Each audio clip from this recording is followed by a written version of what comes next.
네, 안녕하십니까. 9월 20일 부동산 별별 수다에 오신 여러분 환영합니다. 네, 부동산에 관한 특별한 이야기를 나누는 부동산 별별 수다인데요. 오늘은 지난 시간에 마무리 짓지 못한 상가에 관련된 이야기를 하기로 했었죠. 그죠? 안녕하세요, 부동산입니다. 셀프 소개. 네. 자, 상가 과연 어떻게 접근하는 게 좋을까요? 일단 상가가 다양한 유형들이 있는데 뭐 기억나세요? 상가의 유형. 그냥 나한테 물어보지 말고 왜? 말씀하세요. 왜? 상가의 유형. 자, 일단 제일 우리가 흔히 접할 수 있는 거. 대지를 깔고 있는 상가주택, 점포주택. 상가주택. 그런 게 일단 제일 많이 볼 수 있는 거. 그러나 그래? 이제 아파트라든가 어떤 이런 공동주택 또는 이제 잘 이렇게 큼직큼직한 건물들 주변에 사시는 분들은 이제 구분 상가라고 소위 부르는 구분 상가. 구분 상가. 크게 보통 이제 그 두 가지지만 네. 어느 지역에 있느냐에 따라 하나 더 있네. 시장. 시장? 시장도 상가네. 전문 상가. 보통 그런가? 네, 그 정도? 선생님이 아니라서 아주 새로운 색다른 기존에 알 수 없었던 접하지 색다른 접근인 것 같아요. 구분 상가, 전문 상가. 우리 보통 지역에 따라서 상권이 갈리죠. 그렇죠. 네. 근데 보통 이제 사람들이 관심 갖는 게 보통 뭐 아파트 단지 내 상가, 그다음에 뭐 중심 상권에 존재하고 있는 분양 뭐 어떤 뭐 테마형 상가, 그다음에 근린 상가, 그리고 뭐 이런 종류들이 존재를 하는 것 같아요. 많은 질문을 하시는 게 그런 건데. 일단은 상가를 관심을 갖고 있으면 뭘 유심히 좀 봐야 될까요? 어떤 거 유심히 보는 게 좋을까요? 상가를 볼 때요? 네. 만약에 상가에 관심 있는 사람이 있다. 그래서 진짜로 이게 수익을 얘기하는 것처럼 상가도 너무 바리에이션이 넓은데 일단 저는 제일 중요한 게 그러니까 이게 약간 물건 형태에 따라 다른데요. 네. 이 두 개의 차이가 아주 완전히 다르다는 거를 인지하고 넘어가야 돼. 이제 건물의 형태에 대한 차이에 대해서 인지를 해야 되는데 아까 땅을 깔고 있는 건물에 상가가 들어가 있는 거 있잖아요. 네. 예를 들어서 뭐 위에 뭐 한 3개층 정도는 집으로 쓰는데 그럼 땅은 안 깔고 있는 상가도 있어요? 땅은 다 깔고 있었나요? 근데 이제 그게 온전히 내가 토지를 다 소유하고 있기 때문에 건물이 낡으면 내가 부수고 다시 짓는다라거나 아니면 나 혼자라도 리모델링해 그래서 뭐 벽 투고해서 일종의 리노베이션을 할 수 있는 이제 그런 말 그대로 땅을 깔고 있는 상가랑 그게 아니라 구분 상가로 그러니까 예를 들어 아파트 단지 내 상가처럼 점포가 101호, 102호, 103호, 103호 이렇게 한 칸 정도를 내가 소유할 수 있는 구분 상가 이런 게 두 개가 아예 좀 출발점 자체가 다르거든요. 네.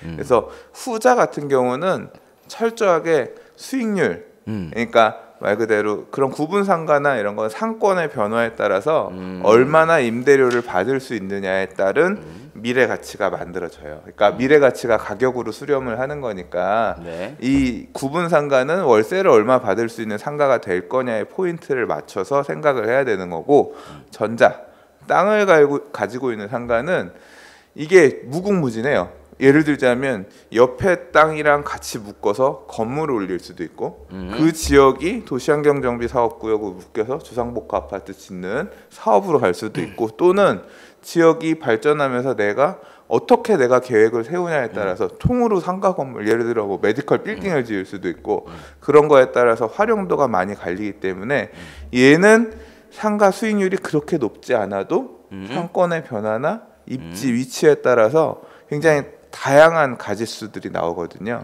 그래서 그런 물건을 볼 때는 너무 수익률을 의존하지 않고 봐도 좀 더 다른 가능성. 그래서 가격도 좀 수익률이 보통 그래서 보면 그런 상가들 좀 전에 전자 같은 경우는 수익률이 그렇게 높지 않아도 사람들이 많이 매수를 하고요. 이제 구분 상가 같은 경우는 철저하게 수익률 계산을 해서 사람들이 주로 사죠. 두 개의 접근 방식이 다르고요.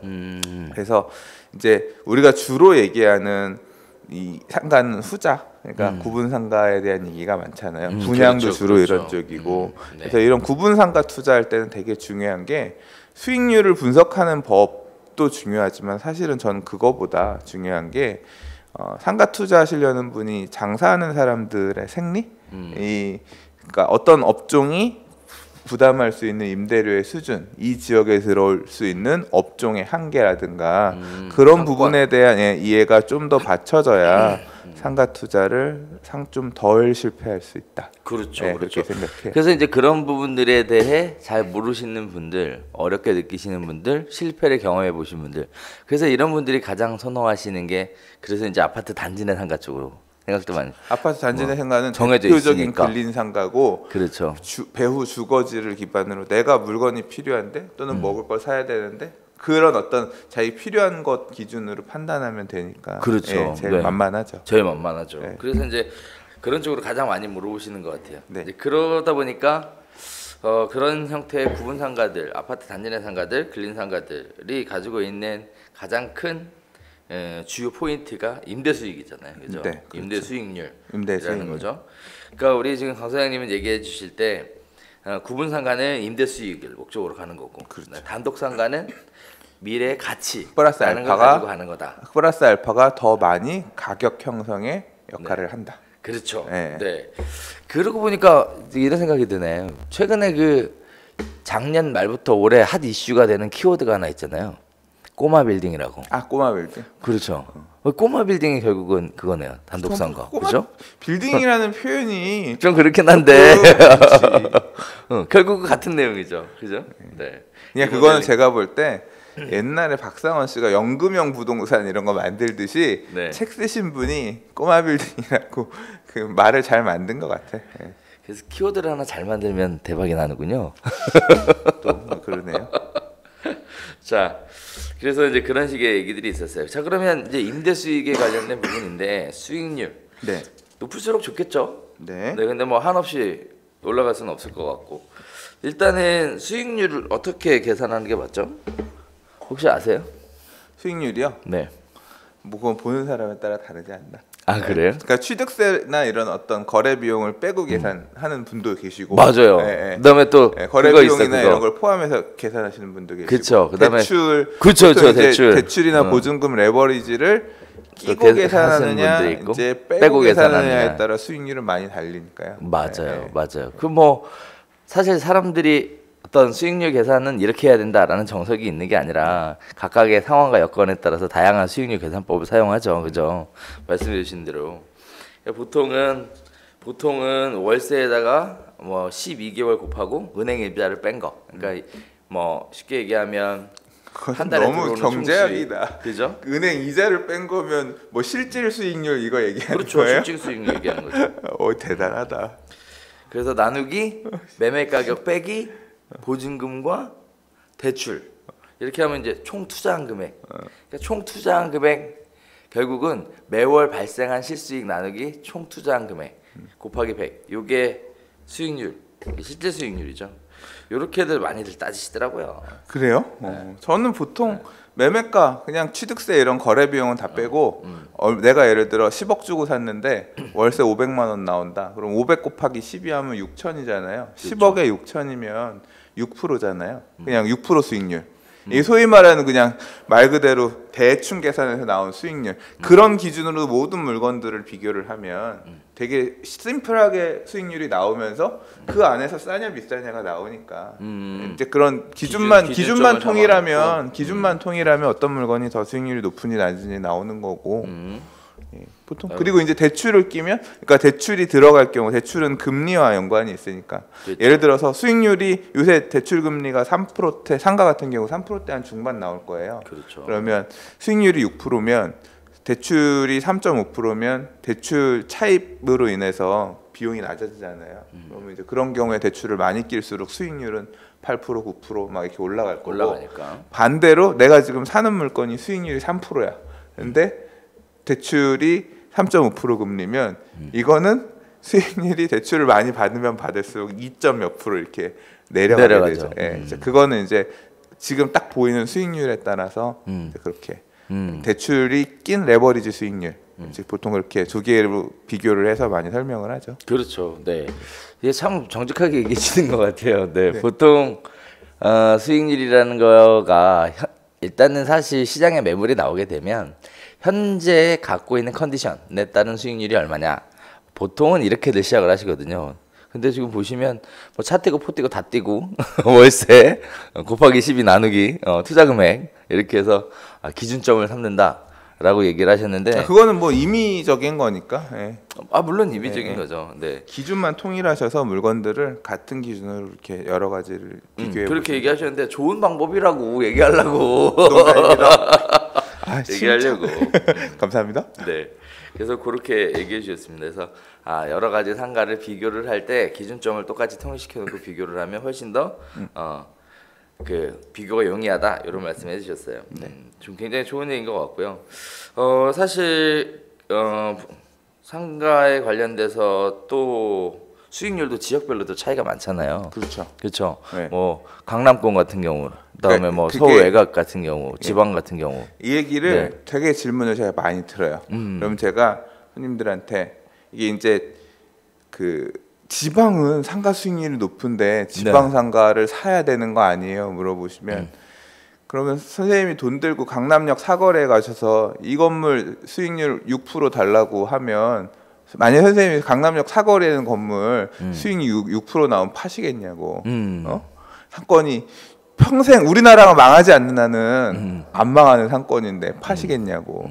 그래서 근데 지방에 가서 지방이라는 표현이 사실 그렇습니다만 사람들이 잘 알지 못하는 곳에 상가라고 하는 거는 반대로 사라고 하면 사겠냐고. 예. 이게 안전자산일수록 수익률은 낮아지고 위험자산일수록 수익률이 높아져야 거래가 가능하잖아요. 그렇죠. 반대로 수익률이 높아진다는 얘기는 매매가 대비 월세가 많이 나와요. 거래가 된다는 얘기인 거니까. 예.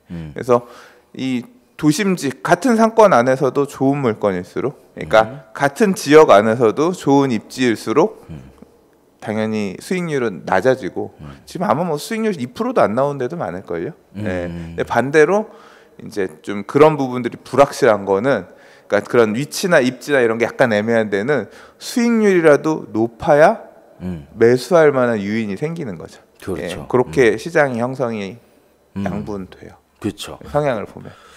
그래서 사실 기준점이 뭐 어떻다라고 얘기하기는 어렵지만 아무래도 이제 낯선 지역들, 이 지역명을 잘 못 들어본 지역들, 이런 지역들은 수익률이 꽤 되는 것 같아요. 지금도 뭐 10%가 넘는 수익률 얘기 나오는 지역도 있으니까. 네. 대신 나중에 팔기는 어렵겠죠. 그렇죠. 황금성이 약하고 그렇죠. 그다음에 내가 익숙하지 않은 지역이면 관리가 용이하지 않고요.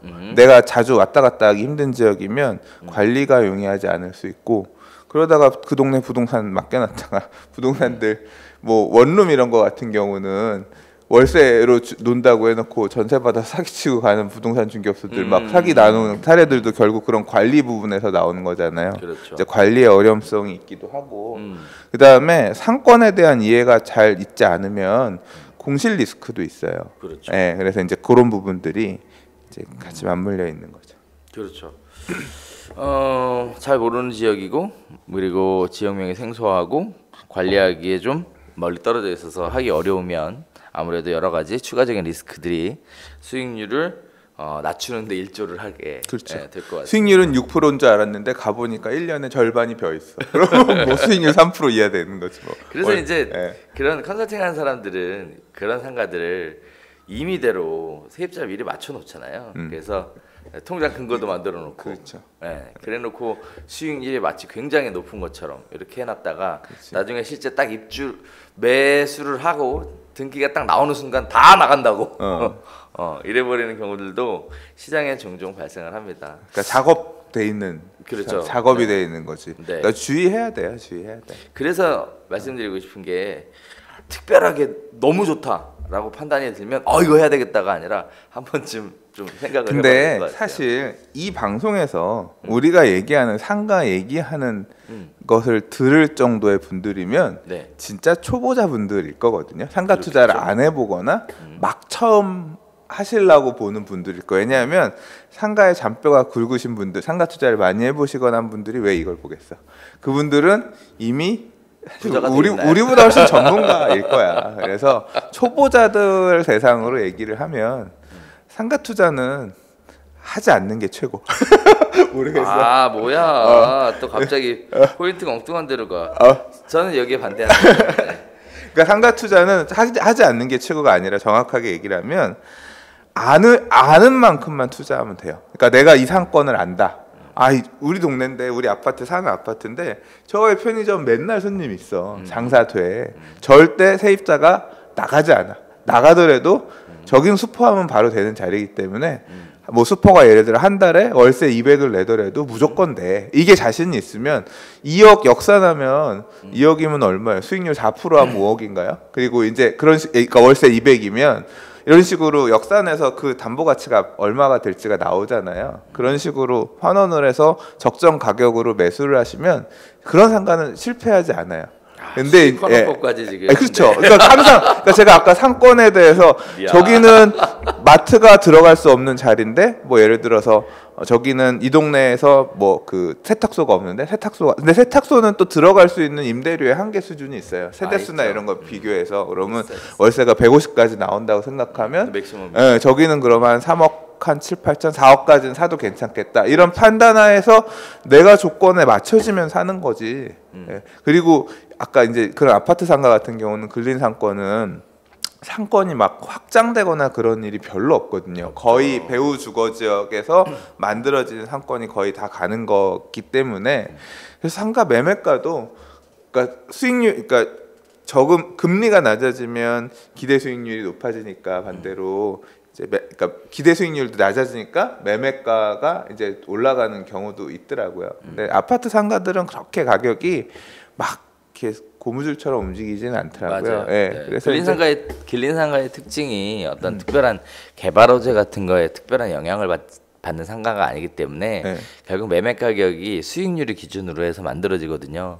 그러다 보니까 수익률이 올라가야 매매 가격이 올라가요. 사실은 투자에 대한 이익이라고 하는 거는 자본이득과 생각이 안 나네. 매월 들어오는 수익 뭐 그렇게 두 가지로 구분이 되는데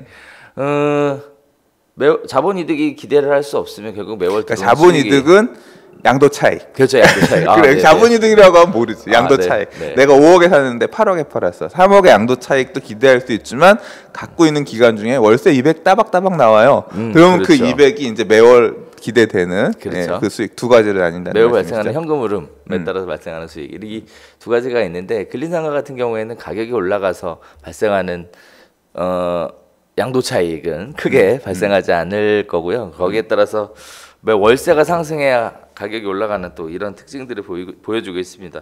그러니까 아무튼 좀 전에 드린 말씀은 아는 정도만 투자하시라는 얘기는 그런 식으로 상가 투자 초보자들 같은 경우는 그러니까 아는 상권 하에서 내가 예상하는 수익률 기준으로 보수적으로 접근하는 게 맞다라고 하는 거고 이 말씀을 드리는 이유는 무슨 지면상 광고상에서 수익률 몇 프로 보장 뭐 이런 신규 분양 상가들 이런 데들이 되게 주의하시란 얘기예요. 맞아요. 왜냐하면 상권도 자신할 수 없고 거기에서 나오는 수익률도 담보되는 게 아니거든요. 그래서 사실은 불확실성에 베팅을 해야 되는 건데 너무 고수익률 추구하시다가 결국은 그 수익률 그 임대료를 받아주지 못하는 세입자들, 그 세입자들이 버티지 못하고 나가면 결국 물건의 내재 가치로 수렴해서 임대료는 떨어지게 돼요.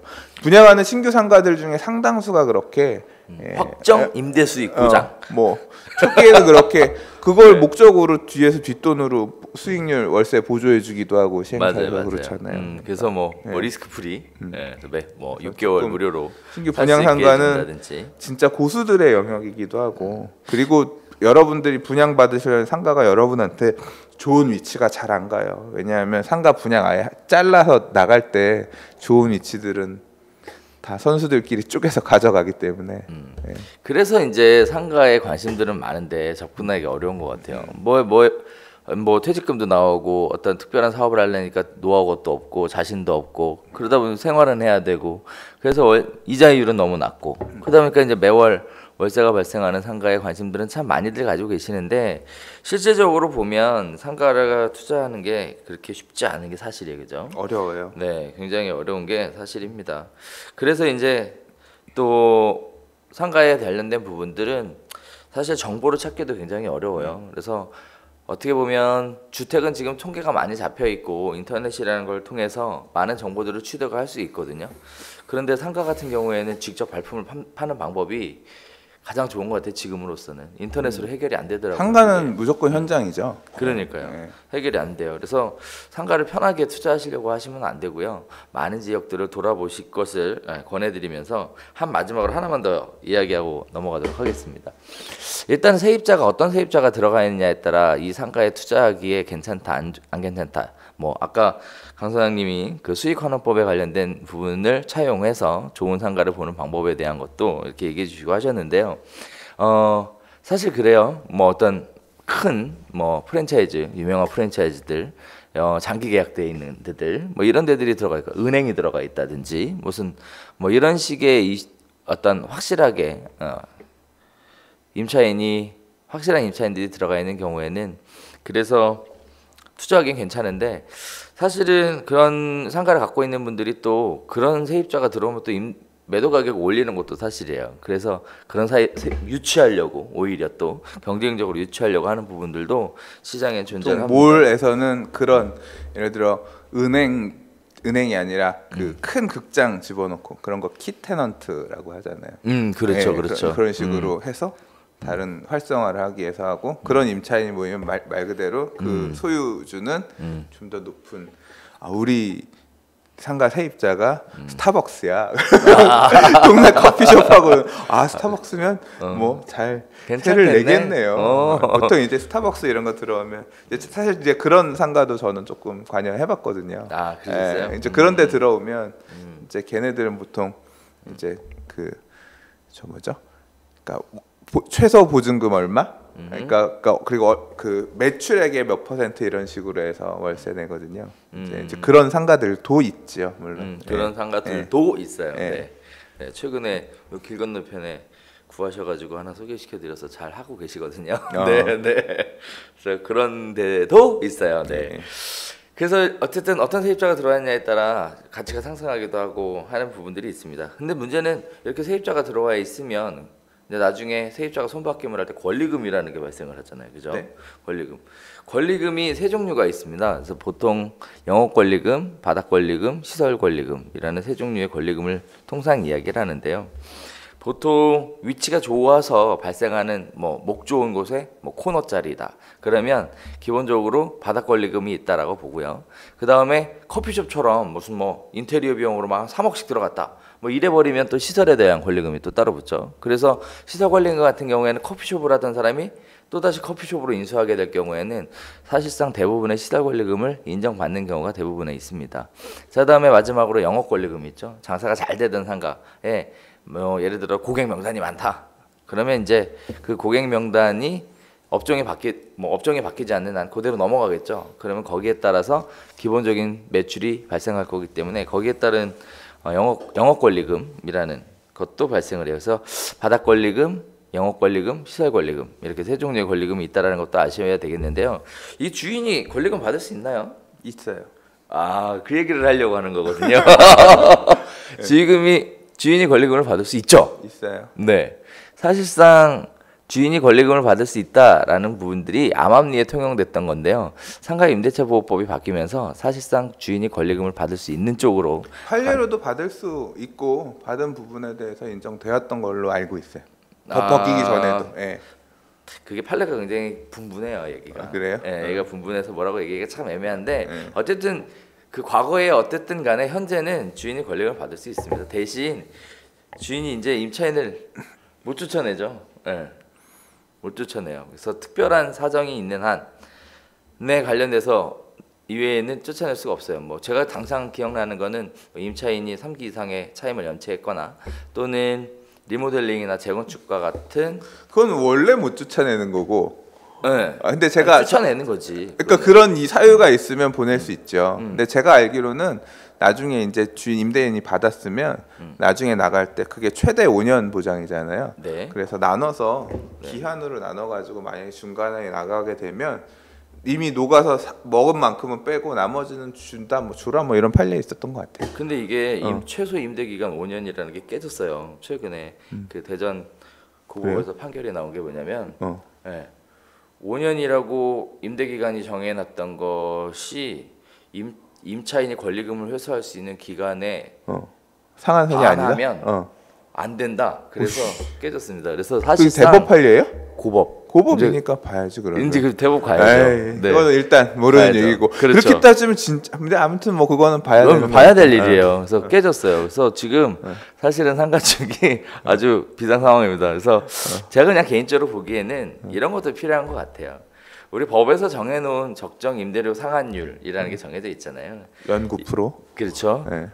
적정한 범위 내에서 상생하는 방법으로 같이 세입자와 임대인이 동행하는. 나 한마디 할 게 더 있어. 뭐 사실 그 권리금 얘기 네. 안 하실 거라고 생각했는데 권리금 얘기. 그래요? 왜냐면 권리금 얘기도 워낙 내용이 많아서. 네. 근데 우리는 오늘 지금 상가 투자에 관한 얘기를 한 거였으니까 제가 손님들한테 상가 얘기를 할 때 말씀드리는 부분 중에 하나 뭐냐면 지역을 보실 때 아까 바닥 권리금 말씀하셨는데 우리가 뭐 바닥 권리금, 영업 권리금, 시설 권리금 얘기하지만 실제로 이제 상가들의 그러니까 매매를 하시려고 다니는 게 아니라 임차를 할 것처럼 다녀보세요. 그러면 보통 이제 상가 구분 상가들이 한 10평에서 15평 사이에 보통 상가들이 많아요. 그러니까 구분 상가가 아니더라도 그 정도 사이즈들이 제일 많이 통용되는 상가들인데 그 상가의 권리금 수준들을 보세요. 이게 나뉘어서 있지만 실제로 부동산 가서 얘기해 보면 여기 12평짜리 상가 권리금이 한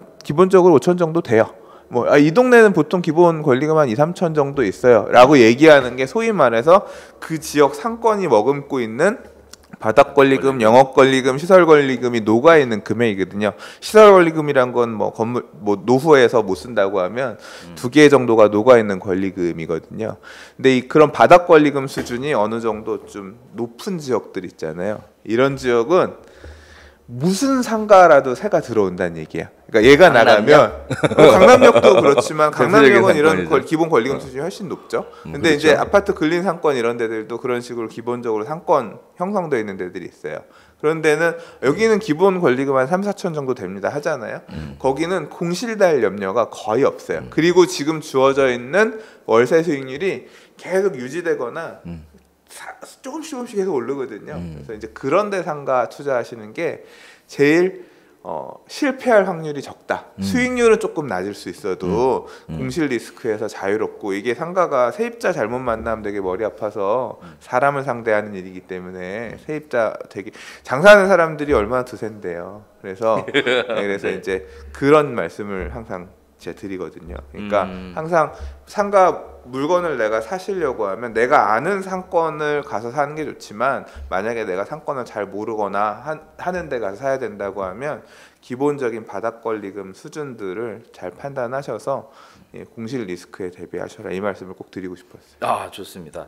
자, 지금까지 하신 말씀들을 쭉 한번 정리해 보고요. 마무리 짓도록 할게요. 일단은 우리가 지금 얘기 나눴던 게 뭐냐면 임대 수익을 목적으로 하는 구분 상가보다 토지를 갖고 있는 단독 상가가 훨씬 더 가치가 크다. 수익률만으로 보기에는 어렵다.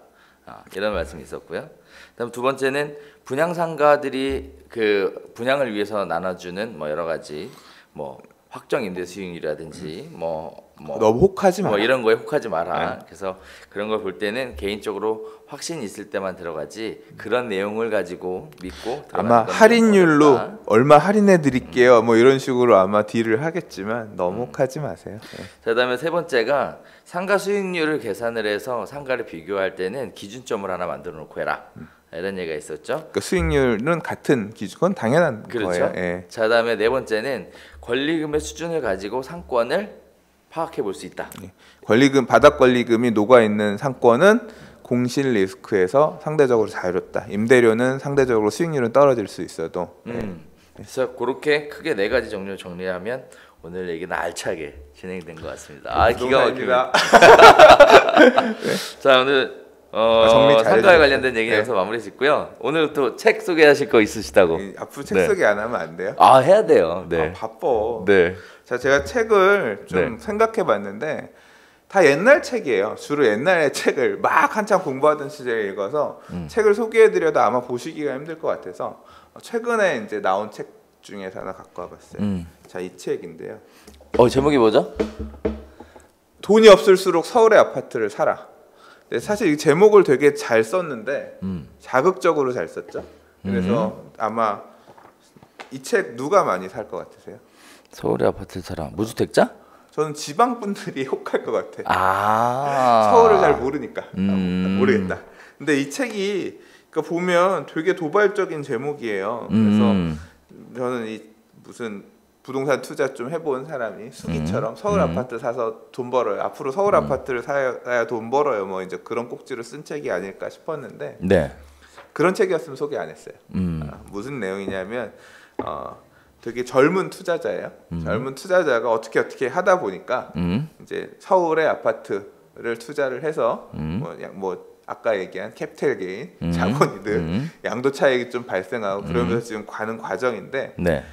그래서 이제 아파트 투자를 하기 위해서 뭐 기본적인 어떤 상식 같은 거 이제 이런 부분들이 본인의 경험이 약간 그리고 아파트 투자에 대한 어떤 기초가 요만큼 나와요. 그럼 책의 나머지 대부분은 뭐냐면 서울시의 아파트 지역들을 정리해놨어요. 그러니까 그래서 그렇군요. 무슨 구, 서울에 아직 아파트가 살 지역이 있다. 뭐 강서구, 무슨 구 이래가지고 그 지역의 지도들 보면 이렇게 지역 지도들 이렇게 해가지고 무슨 아파트 이 지역은 뭐 어떤 사람들이 살고 뭐 어떤 장점이 있고 연대 이런 것들을 쭉 정리해놨어요. 그러니까 젊으신 분이 본인이 투자하기 위해서 서울을 되게 샅샅이 훑었네요. 샅샅이 훑었는데 요만한 책에다 서울을 어떻게 담겠어요. 그러니까 깊이는 그렇게 깊지는 않아요.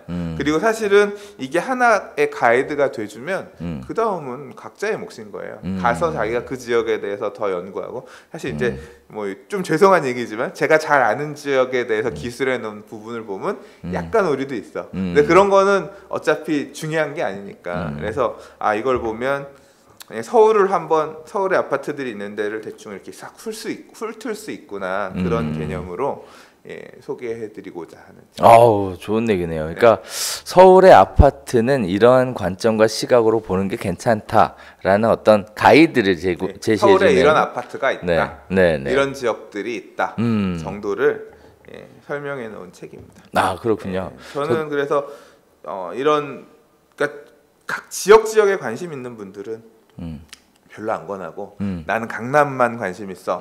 나는 강동만 관심 있어. 이런 분들 말고 좀 이제 부동산 투자를 처음 해봐야겠는데 서울에 아파트를 사고 싶은데 난 태어나서 가보지도 않은 동네야. 잘 모르겠어. 이제 이런 분들이 쭉 읽어보면 이런 데도 있고 이런 시세이면서 뭐 이런 장점이 있고 이 동네에선 이런 데를 좋게 보는 아파트구나. 한번 그러면 현장 한번 가볼까? 이제 이런 방점들을 찍는다 생각하시면서 보기에 괜찮은 책이다. 알겠습니다. 저도 꼭 시간 내서 한번 사서 봐야 되겠네요. 위즈덤 하우스 좋은 책 많이 내는 출판사에서 나왔군요. 네. 알겠습니다. 네. 서울의 아파트를 사라라는 돈이 책. 없을수록 서울의 아파트를 사라. 네. 부피생이라고 이분이 블로그 하시는데 네이버 블로그에서 검색하시면 나와요. 그렇군요. 블로그에도 좋은 글들을 많이 올려주시는 분이에요. 알겠습니다. 자, 오늘은 좋은 책 소개를 마지막으로 여기서 인사드리도록 하겠습니다. 늘 시청해주신 여러분 진심으로 감사드리고요. 저희는 매주 또 다른 재밌는 내용으로 다시 한번 찾아뵙도록 하겠습니다. 감사합니다.